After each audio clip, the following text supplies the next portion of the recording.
Deadlights Pod. Welcome to the Deadlights Podcast. I'm your host, Sam. And I'm your other host, Leslie, and we're bringing you yet another week of horror. Ooh, why are you making that noise? That sounds gross. I'm so thirsty. You're thirsty? I'm You so want some thirsty. water? No, I've got my nice, refreshing, nondescript cola here. Blood. Yeah. This week we were getting really thirsty out there in the Deadlights. Really thirsty with this movie that we just watched. Yeah, they were thirsty. Very thirsty. Whatever way you're thinking about it, it was that. Because there was a lot of different kinds of thirst in this movie. That's going to be very fun to edit. Hearing yourself slurp like that. And you're welcome. That's what the listeners want. Dose of ASMR. ASMR of sucking. ASMR horror. Hey, we just made a new genre. All right. Don't fucking JoJo Siwa this shit. It probably exists, Sorry. okay? I'm sorry. I just Siwa'd it. I Siwa'd it hard. I apologize immediately. Start dancing. Oh, you're hitting it. That one was for the viewers. Ooh, it was rough. Woo. But what an intro. Yeah, I what know, an intro right? to an episode. Anyway, what the fuck did we just watch? What did we watch? We watched Thirst from 2009, directed by Park Chan-wook, written by Émile Zola, Park Chan-wook, and Chung Seo-kyung. Through a failed medical experiment, a priest is stricken with vampirism and is forced to abandon his ways. I mean, short and sweet, and we got everything. It was pretty much all that in a bag of tricks. Holy moly. But let's get into it, shall we? Let's jump right in. Jump into the can. Which I think is a good segue because something that you mentioned like right before we started watching the movie was get ready for some beautiful cinematography, because the Korean movies that we've watched and together on this podcast and also individually, amazing cinematography. Mm-hmm. They know how to tell stories visually. He picked his style from the beginning of the movie and carried that aesthetic all the way through. Very difficult to do, especially in a long film, but it was great. Mm-hmm. It was great. It was so pretty. We had blue everywhere. Blue was definitely the primary color that we had going on in this film. Everything felt sad and dreary and sterile just by the cinematography. And that's kind of where we start with this priest, it seems like. The lighting for this movie is so wonderful because we have a lot more night shots. We need to be able to see silhouettes, and because it was such an emotional film, we needed to make sure that we just didn't get like a black figure in the night. We had to see their faces, just be able to like portray the kind of emotions that they were trying to.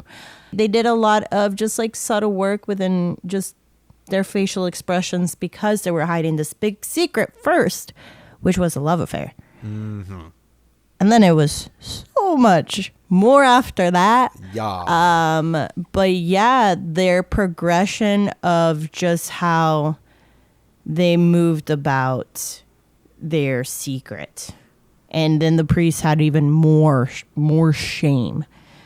It just, along with these like very sterile shots, there was a lot of camera movement as well, like tracking into people, tracking away from people, sweeping around people.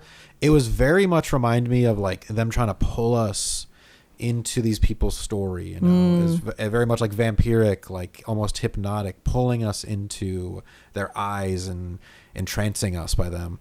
But I just kind of loved the gracefulness that this movie felt like it was about a relationship, and relationships all have very romantic moments, whether they're good or bad. And those sweeping shots really felt like we were, feeling the emotion with these people. We're just, going along with the ride. Yeah. One last thing that I want to say in the can is the sound editing. Oh my goodness. Holy shit. Wow.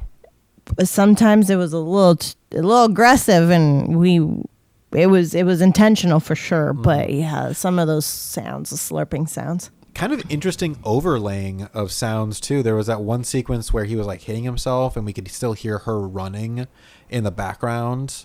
That was kind of a moment of us seeing how both of them are dealing with their shame and pain up until this point. Yeah, those were great. Yeah. The sound was very well done. Oh yeah. A little too well done sometimes. Yeah. Let's get into the meat. It was such an interesting theme to just keep layering and layering on top of it. Yeah. It's interesting because at the beginning of the movie, when he was a priest, I didn't really think that religion had that much to do with it. I was honestly thinking a bit about it more of like realizing who he is for real now with this vampirism and hating himself for it.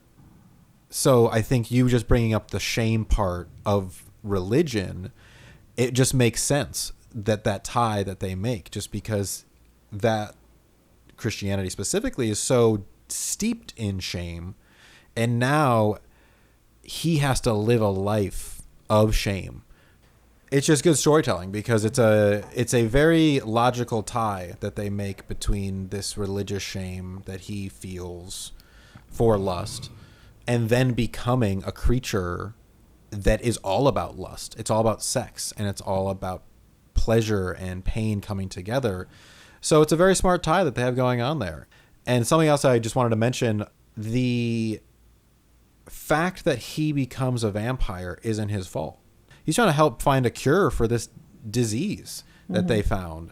I mean, he died. He died. He died, and he was brought back to life somehow. Reborn. As a vampire. But I think he was so okay with dying. He wanted to be a sacrifice. He wanted to do it for the name of God. He wanted to be able to have been experimented on so it could just be one more step to finding a cure. And when he didn't die and everybody started seeing him like a fucking martyr. They called him the Bandage Saint. The Bandage Saint, yeah, because he had a bunch of boils on him because he wasn't drinking blood. He didn't know that he was a vampire. And then once he had the taste of blood, he wanted more. And he found the perfect partner who also was hurting herself. Yes. Because unlike him, he was hurting himself because he was ashamed of his lust. She wanted to murder her entire family because of her lust. Yes. Oof. For lust. Oof. So it was this BDSM kind of contract that they did then of her receiving the pain and he admitting the pain. Is that the word I want to use? Yeah. He's the supplier of the pain. Yeah. So it was just transactional kind of thing. And then she was going crazy in the sense that she just needed more. And, you know, there's rules, there's boundaries that you must place within this world, this community of BDSM. And she kept fucking testing the boundaries. Well, she first pushed him to the point of murdering for her, killed her fiance because she told the priest that her fiance was abusing her. Oh, yeah. When it was not him, it was actually her self-harming her. And then that's when the priest found out that this contract that you're talking about is all built on a lie. And she immediately switches into blaming him for everything. Yeah. Blaming the monster. Blaming. Yeah, blaming the guy who she manipulated. She just spun out of control. And then that's when he finally had to kill her. But then could not let go because I think he also realized that she's all he's got too. And they committed a murder together. But then he turned her into a vampire. it's clearly a toxic relationship. Mm-hmm. Whatever it is, it's extremely toxic to the both of them because they're both using each other in the end for personal gain, because he needs her blood and she's out for blood. And then when she becomes a vampire, that part of the story I think is more about the consequences of your actions. A big thing that we keep talking about this season is reaping what you sow. So I think the third act of this movie really goes and shows what are the final consequences for everything that you've chosen to do. Because after he turns her into a vampire, her bloodlust is like times 100. She just doesn't care. She calls him a pussy for not going after harder subjects. She likes the fear part of it. She says it tastes better. Yeah, it tastes better when they're alive, when she's like drinking from them. So she becomes this real monster that he has created. That is the consequences of all of his actions to this point too. The only reason as to why he is a quote unquote good vampire is because he is ethically getting his supply. He is not completely murdering the people. He has the ability to stop himself. He has boundaries. Because he has those rules placed on him from his religion. He just like understands that he is a monster himself, and just because he does it in different ways doesn't mean that what he's doing is not good. Their relationship is kind of consensual in the sense that they understood that they were both manipulating each other. Mm-hmm. And they understood that no one else was going to give them this kind of life. No. That they are fucking insane for living, in a way. But it's just really hard to watch. It's hard to watch because there's only one way for it to end, and that's them seeing the sunrise for the very last time. For the first and last. They burn to a crisp. Yeah. How about we talk about the cook? The cookie. Cooking up his meat. Like I kind of mentioned before, we're seeing a toxic relationship play out as if it was between two vampires, which are already creatures of lust and bloodlust and pain and pleasure. Yeah, they act more in the sense of just selfishness and greedy and gluttony, and lust. Yes. They have almost all the sins. Yeah, we're hitting a lot of them in this relationship. It felt very natural how they came together because we have this priest who's dealing with the fact that he's figuring out that he's a vampire. A lot of shame associated with that. Coming in contact with a woman who has pretty much kind of been a prisoner all of her life. Her parents died when she was young, and then this family took her in and quote unquote treated her as a daughter, but kind of seemed more as like a house girl. Mm-hmm. She called herself a dog several times. A dog. Where we start the story is the mother-in-law, or the mother up until this point, has decided that her son is going to marry her. It was very disturbing. I understand that he had cancer when we first meet him, and then the priest kind of like cured it from him, like vanished completely. Yeah. But like he was still pooping his pants and having to be fed by his mom. Mm-hmm. And the mom loved it.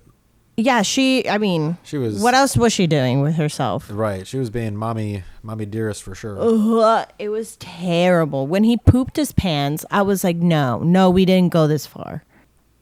It felt like a very natural way of both these people coming together. They're both trying to escape their situations in some way and dealing with the fact of they feel out of control of their lives, and maybe this person can help me regain control of my reality. And they each were using each other in different ways to accomplish that. Mm-hmm. And to a point of where it was hurting each other and hurting other people around them, killing people. sacrificing your morals, sacrificing your religion, sacrificing your sanity. That's a lot. That's too much. They were just spiraling out of control by the end. And so there's only one way for a toxic relationship like that to end, and that's in flames. In flames, because you're burning the candle at both ends.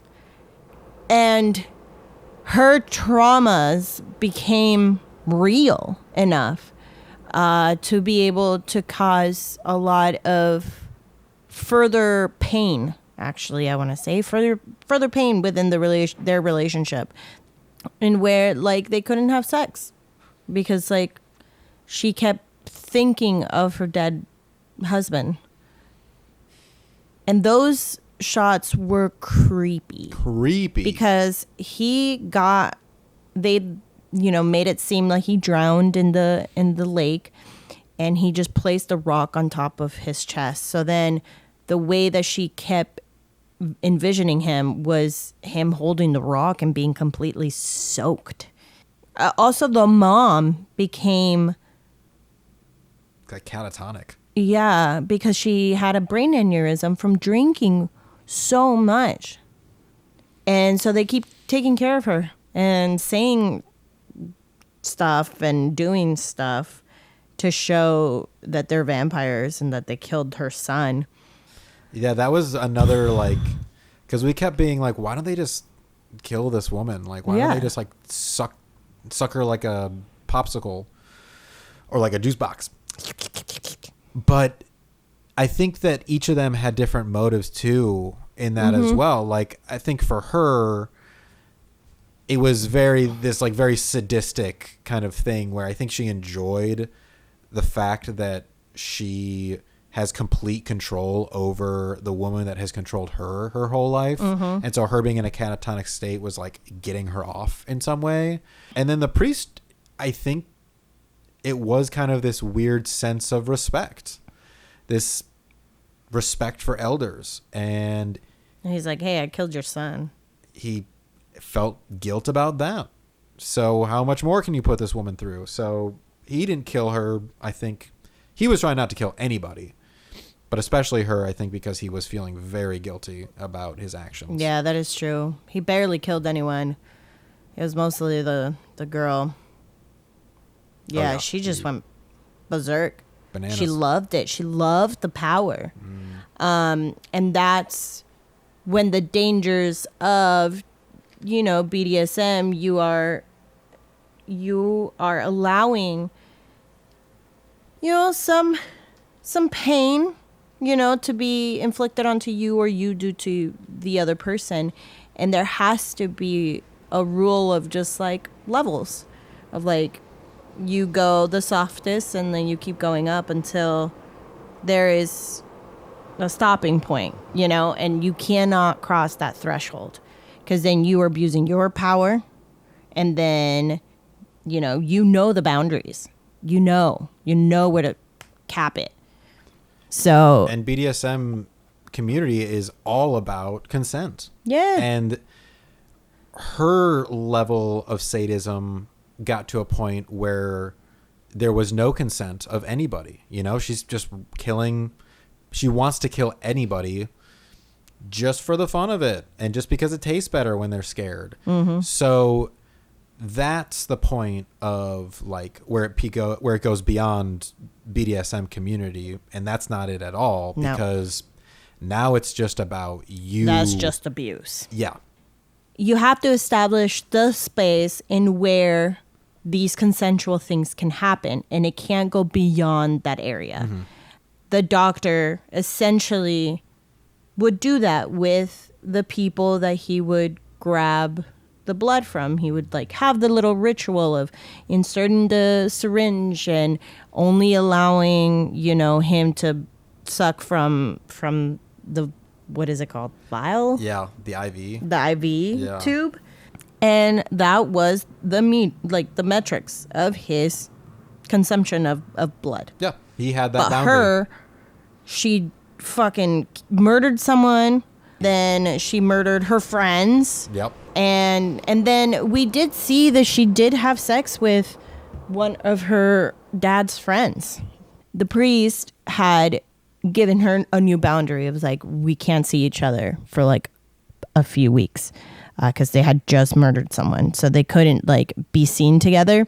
So she went a little crazy, you know. I don't want to keep calling her crazy. She acted out, and she was upset, so she went and started having sex with just anybody. But she was like in the state of just absolute like sleep deprivation. Yeah, Was just like in this trance. It felt like she just needed to have sex regardless of how it came to her. But then, even after she broke that boundary that he set, there really wasn't that much consequences that came after that. They kind of went more sterile, and they painted their entire house white.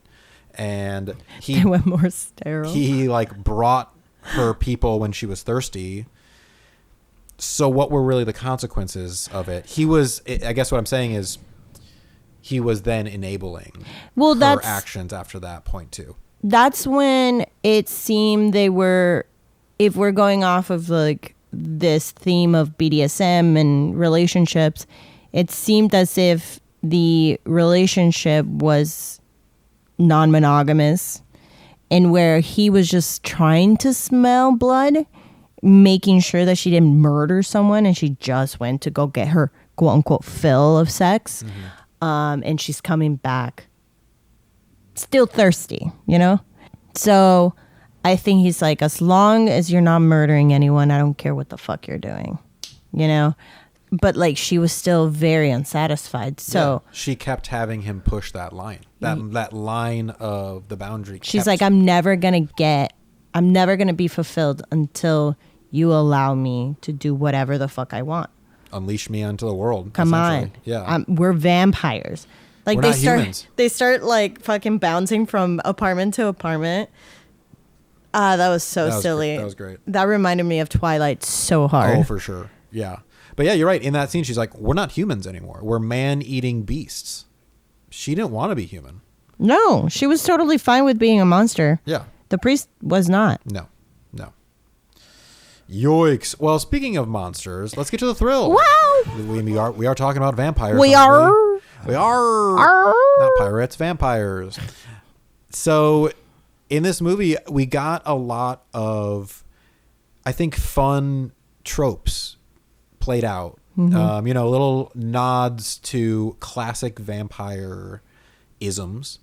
Can't go into the sun. You get these boils. You can move really fast and also jump really high. He was jumping from roof to roof, jumping into windows, jumping out of windows. Super sight, super hearing, super smell, super taste.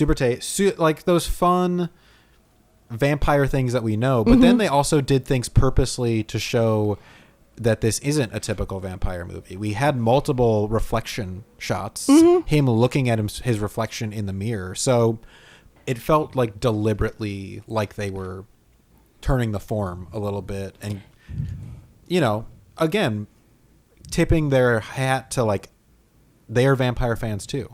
So they are putting all these things in there that they love about vampire movies and making it their own. Super healing. Very fast. Very fast. Where like the priest had a friend within their priesthood. He was blind, and older folk as well. And like the whole time he was just like, when he found out that he was a vampire, he was like, give me your blood. Give me a vampire. But the way that he showed him first is that he like cut himself and allowed the blind priest to touch his heart. Yeah. Like go in there. Presumably because he didn't have a heartbeat because he's dead. And he was really wanting to prove it to him, I guess. Yeah, he was like, look, I'm going to heal very fast. Squelchy. Oh, yeah, no, that was like disturbing. It was like out of nowhere too. Yeah, it was just cut to. Which there was a lot of scenes that were given to us, like disturbing scenes given to us with no premise. And that to me added an element of like scariness, because it wasn't a jump scare or anything of the sort that you get like little cheap little tricks. No, this was just like, oh, and now we're seeing something very disturbing, but it's being played out absolutely with this, universe's logic, and it makes sense as to why we would get there. But still, it was like, oh shit, we're here. We're watching creatures of violence live their lives, So these people were in a very violent relationship, whereas many of these toxic relationships, the violence becomes normalized, and that's how people stay in them so long. He felt like he created a monster, but honestly, it's not. He just awoken some parts of her that she already had. I think he just was like, oh, if I don't try to stop this now, everyone's going to be in trouble. And he still has morals. He did. But for him too, I think that vampirism disease just unlocked something that was already there. I don't think that we can really blame the disease too much, because he had some demons that he had to work out too. All right, let's get to the ride. The blood ride. This like we already said, very, very beautiful film, really played out for the most part kind of like a romance movie, a very dark romance movie. And it was just a very slow-paced, beautiful story. Definitely was a long film. It was like 2.5 hours. I at some point I did feel it. I definitely did feel it too, but I was trying to think like, what would I cut out? And I don't know if there's really much that you can cut out, because it all did feel like we were driving towards the end and seeing this relationship, really progress and then unravel pretty well. To me, yeah, it was the same sense as Batman, in where like it was long, but also I enjoyed it. I was there for the ride. Like when I first watched it, I wasn't like, damn, this movie's long. I only said that because it was like 11 p.m. when I first started seeing it. That's fair. And then it was like almost 2 a.m. and I'm like, damn. I wish they didn't play that one song so many times. Something in the way. I feel like they played that like 11 times throughout the whole movie. Maybe the song cost them $2 million. In the way. I was just like, okay, next track, please. It's the same part of the song. Yeah, it was too much. Yeah. I could never sing it enough. That song was terrible after a while. He said it at the end. I want to live with you forever. Yeah, I wanted to live with you forever. And I guess now we're gonna live in hell. Hell together. And then she's like, when death comes, that's the end. There's nothing after death. So that right there is a pretty good sum up of both of their perspectives of this movie. Oh boy, oh boy. How much are you willing to accept? Mm-hmm. That was the big question of this movie. How much are you willing to accept, and how much are you willing to sacrifice? Can you match my freak? That's what it is. Can you match my freak? Thirst. Wow, 2009. All right, let's get to these Smash Pumpkins. I want you to like layer this area with "Make me sweat, make me yeah, we're in a very hot part of the Chicago summer right now, so we are both feeling it in the studio. Yeah, in the studio with no AC. I'm so sorry. It's all right. It's making me more thirsty. Which is I know, right? Going to this movie, I guess. Do you have a number? Or do you want me to go? I don't have a number. Okay, I'll go. Yeah, I conjure a number. I'll conjure I mean, it was a beautiful film. Very well told story. I love this new twist on the classic story. Always a big fan of that. I love seeing different people's perspective of a story that can be very simple. Mm-hmm. And like you said, it's layered. It's very layered. It's very hard to watch because we all know what's playing out, and that's a very toxic relationship. That's very dangerous and not good. No good. No good. No good. So I think they did a great job, and tip my hat to the two main actors too, because he was great. He played that very stoic priest, holding on to things, shame very well. And she did a great job of, first starting as a very broken person and then turning into this like very scary, empowered, but scary, psychotic. Honestly, that smile was really scary. So tip my hat to both of them, and also the director. I think he's got a great style. He did a great job of giving us a story. Such a great storyteller. My God, to be able to maneuver through a bunch of these. I know he's not doing it just on his own, but just like to oversee the story with every layer that it has, and it did every layer well. Yeah. I'm gonna give it a 4. 4. Yeah. I'm gonna give it a 4. God, it was so nasty. So yeah, medical gore and just like blood in general are two aspects of horror that just like, whew. So sometimes it does become like, if it's hyper gore, no problem, no issue. This was like it's realistic. so fake. Yeah. This is too real. And medical stuff. Oh my God. Yeah. Yeah, it was real. So real. the thrills of it were definitely getting to me. The sucking up blood, definitely. Those sounds, oh my God. But it's done so fucking well. Yeah. It is. And the story, my God. Story always comes through. The story was king for sure. King. Everything else was just a good bonus around it. And I think, because I did feel the runtime a little bit too. Hard to say what I would cut, but I did feel like it was a little long. But I still think everything really worked. So I'm going to give it a 4.5. Nice. 4.5. Oh, did I not allow you to say your number? I'm so sorry. No, it's okay. We'll sneak My it in bad. at the end. I always Shove it. shove it in there. My bad. Because I'm so thirsty.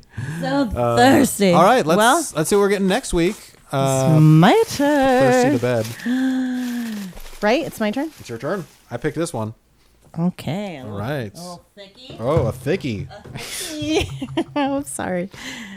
It's probably so many writers again. Oh. Yeah. Okay. When a shy groom practices his wedding vows in the inadvertent Okay. presence of a deceased young woman, she rises from the grave, assuming he has married her. Uh-oh. Oh. Is this The Corpse Bride? Yeah. Hey, sweet. Cute. Little Tim Burton. Inadvertent. Inadvertent. Inadvertent. Nice. Inadvertent. Hey, we all got it. Corpse Bride, an animated movie. 5 people. 5 fucking people, huh? 2 girls. Hell yeah, girls. Get it, girls. Get it, girls. And then Tim Burton directing. Yes, always. Tim Burton as Tim Burton. Yes. Doing Tim Burton. Classic. Awesome. Cool. Cool. I didn't know that we had this. This is cute. That's cute. A little animated That's movie. cute. That's fine. We got some heavy stuff going on in this one. Let's lighten it up with some animation. We had a terrible movie before this. That is true. A very gory but well done movie. And then now just like a very cutesy movie. I like it. I haven't seen it since it first came out. Me either. This will be a good rewatch. Yeah. Is that 2014, 13? 2005. 2005. Yeah, almost 20 years ago. That's crazy. Well, then maybe I don't think I saw it in theaters. I don't think I did either. Yeah. Maybe I did. And I just remember. I guess we'll find out next week. Wow. Cool. Well, all right. Thanks Well, for joining us, y'all. Yeah, you can call us, please. You can. At 773-669-6677. Yeah, call us to leave us a voicemail. An email, voice. Send a carrier out. pigeon, a fax, one of those beep, beep, beep, beep, beep, beep, beep, beep things. Fucking Morse code. Yeah. Yeah, I know how to Morse. But yeah, in the meantime, go follow me on Instagram, Color Me Leslie. And me at BP Pritchie T. You can follow us at the Deadlights Pod. Yeah. Also, if you're in the Chicagoland area, come Trivia. check out Hex Trivia, Hex Coffee Company. We'll be there on the last Friday of every month doing horror movie trivia. Come on by. Come on by. We're fun. I like to think so. Yeah. If you made it this far in the podcast, hopefully you agree. We're fun and sexy. We're funny. And Just sassy. kidding. I would say sassy over sexy. I agree. Yeah. But until next time, Let's get spooky. I'm so thirsty.